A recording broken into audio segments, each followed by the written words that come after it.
Наступны год для Прыдзенскага краю можа стаць пераломным у вытворчасці лёну. Аб гэтым заявіў кіраўнік вобласці Мікалай Шарснёў. Вынікі працы і шляхі павышэння эфектыўнасці работы льнаводчай галіны абмяркоўвалі сёння на пасяджэнні аблвыканкама. Вырощваннем лёну ў Віцебскай вобласці займаюцца 12 сельхозарганізацый і 9 ільнозаводаў.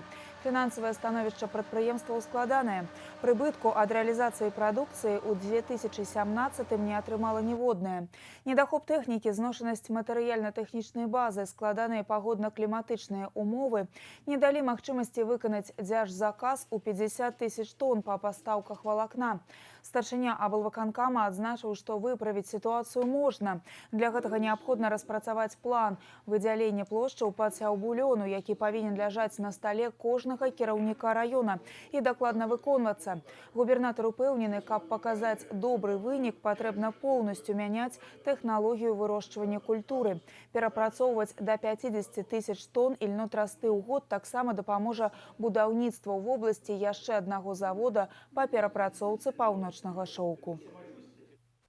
И нам нужен еще один новый завод, если мы хотим заниматься этим. Практически на 4 заводах мы могли бы производить где-то порядка 50 тысяч тонн тресты. У нас вырисовывается технологическая схема, разумная, грамотная и понятная. Сёння Віцебская вобласць – асноўны вытворца лёну ў Беларусі. Пры гэтым з 9 ільнозаводаў, якія сёння працуюць у рэгіёне, мадэрнізаваныя толькі 2. Старшыня Віцебскага аблвыканкама адзначыў, што вырашыць усе праблемы і выйсці на бясстратную працу льнаводчай галіны на Віцебшчыне плануецца ўжо ў наступным годзе.